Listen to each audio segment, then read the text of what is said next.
Our second text this morning is part of our sermon series where we are exploring poetry alongside Scripture.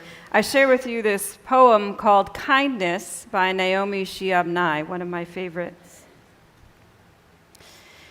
Before you know what kindness really is, you must lose things. Feel the future dissolve in a moment like salt in a weakened broth. What you held in your hand, what you counted and carefully saved, all this must go, so you know how desolate the landscape can be between the regions of kindness. How you ride and ride, thinking the bus will never stop. The passengers eating maize and chicken will stare out the window forever. Before you learn the tender gravity of kindness, you must travel where the Indian in a white poncho lies dead by the side of the road. You must see how this could be you. How he too was someone who journeyed through the night with plans and the simple breath that kept him alive. Before you know kindness as the deepest thing inside, you must know sorrow as the other deepest thing. You must wake up with sorrow. You must speak to it till your voice catches the thread of all sorrows and you see the size of the cloth. Then it is only kindness that makes sense anymore. Only kindness that ties your shoes and sends you out into the day to gaze at bread. Only kindness that raises its head from the crowd of the world to say, "It is I you have been looking for," and then goes with you everywhere, like a shadow or a friend.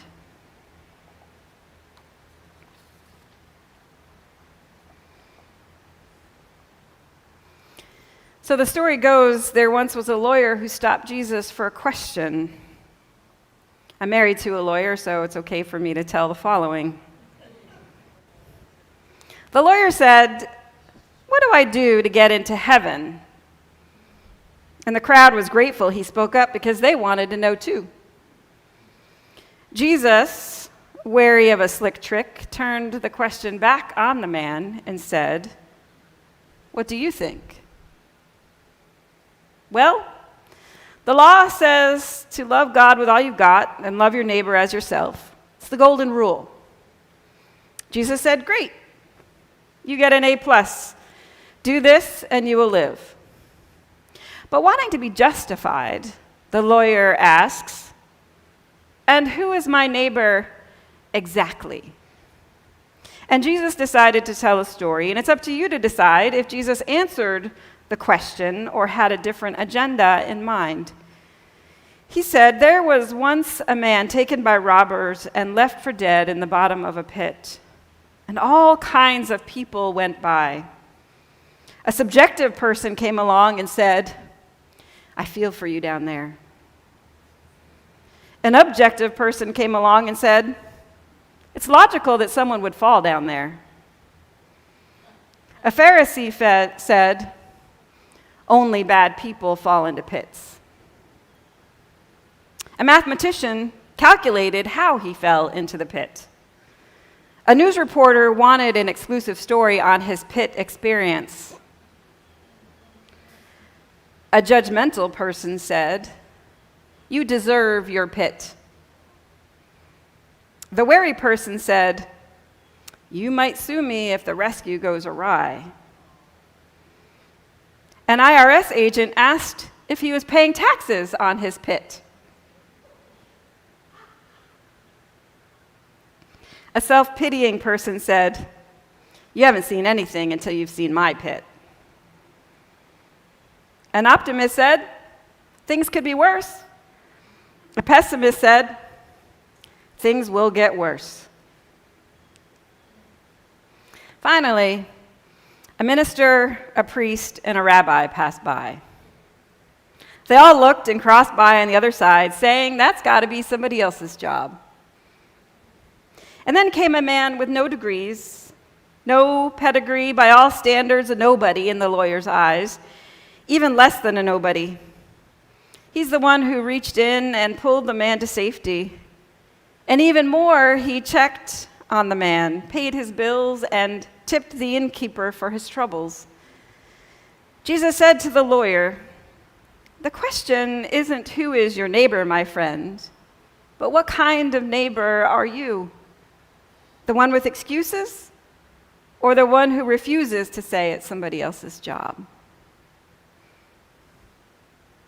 So the story of the Good Samaritan is a familiar one, right? We know it has to do with doing the right thing, the kind thing, the just thing, the compassionate thing. We tisk at the ones who don't stop to help, and we imagine ourselves somehow better. The thing is, this parable isn't just about we should help people in need. This parable is also about excuses. There are plenty of them. Not enough time or money.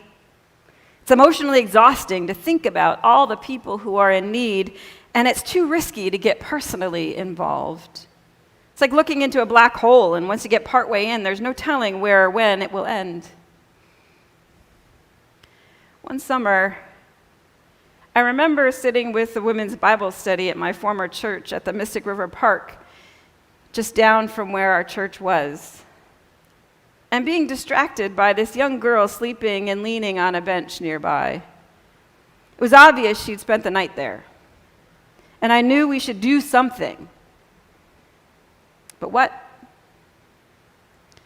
So I left the Bible study and went and spoke with her and learned her first name, and that she'd run away from home in New York and was staying behind the train station. She was 19 years old, so she said, though I doubted it. And she was looking for a job and a place to start over, maybe somewhere nice, like here by the shore. She didn't want to come with me for help, but I offered her my card and phone numbers in case she needed anything, and she tucked it into her bag. One of the women in our group stopped by a little later with a cup of coffee for her, but she was gone. I called a friend of mine in the police department to keep an eye out for her, but we never saw her again. And so, of all the people in this story, it's the lawyer I understand the most. He's the guy trying to figure out what the right thing is to do, what to do at all, if there's anything to do. He's trying to figure out what faith is, what heaven means, and what in the world God is asking of him during his precious time on this earth. That I get. His questions are my questions, and the answers given are sometimes hard to understand. How much help is enough help? So when he asks Jesus what's required of him, and Jesus tells him he already knows the answer and says to do that, I understand why he presses for more details. But who is my neighbor? He asks, putting it to Jesus to qualify somehow the answer, to make it more accessible. Because in defining who the neighbor is, it might not seem so big for us, so impossible. If you could just identify exactly who the neighbor is, because God, that can't mean everybody. So it's the lawyer who stands there before Jesus and hears in his reply, though, "Do this and you will live." And you watch his face fall. Because the lawyer thinks about all the people he passes on his way to work, slumped by the side of a building, jangling a cup at the subway. He remembers the headlines on the paper talking about the disasters in Indonesia, about human trafficking and violence against women and children. He goes through his mail and takes note of the request to support children in poverty, to donate to the Cancer Society, and to help handicapped veterans. He thinks about all the clients who can't afford to pay what they owe him, and the many more in need of his legal advice, on top of all of his responsibilities at home and at work. His face falls because he knows he can't do it all. It's just too much. Do this, and you will live? Do this, he thinks, and I will die, exhausted, broke, and emotionally devastated. So the lawyer does what he does best and asks Jesus to parse his statement, to make some kind of qualification that fit what he has to do into the realm of the possible. So he asks, who then is my neighbor? And really means, who isn't my neighbor? Who can I safely set aside for someone else's concern so that I can do what is manageable and still feel good about myself? I love the way Naomi Shihab Nye opens this up in her poem, Kindness. She points out that we really won't understand what kindness means until we lose something. So what does she mean by that? To lose something is to know lacking, to know a bit of what it means to be the one who stands in need of help. She says, before you know what kindness really is, you must lose something. Feel the future dissolve in a moment like salt in a weakened broth. And before you learn the tender gravity of kindness, you must travel where the Indian in the white poncho lies dead by the side of the road. You must see how this could be you. How he too was someone who journeyed through the night with plans, and the simple breath kept him alive.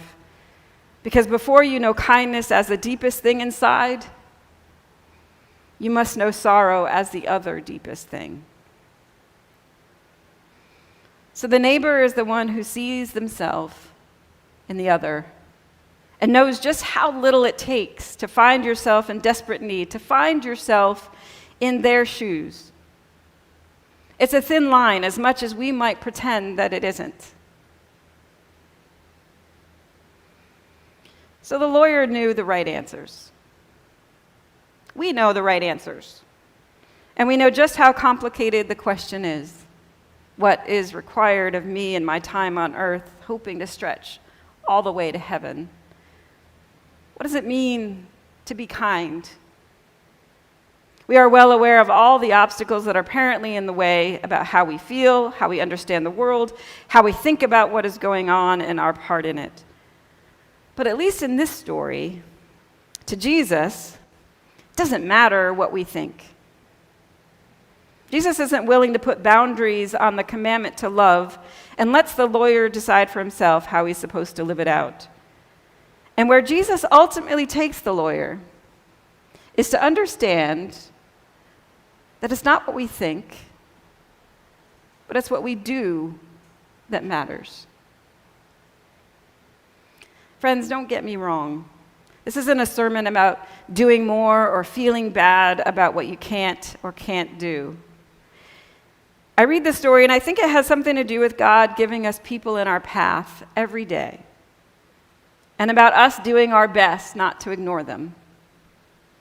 It's a story about doing something, a lot or a little, but doing something in the world to make it a better place for somebody else. It's a story about love in action. And for Jesus, that's the only kind of love there is. Go and be kind, Jesus says. And Naomi Shihab Nye tells us, then it is only kindness that makes sense anymore. Only kindness that ties your shoes and sends you out into the day to gaze at bread. Only kindness that raises its head from the crowd of the world to say, it is I that you have been looking for, and then goes with you everywhere like a shadow or a friend. So just go then and be kind. Amen.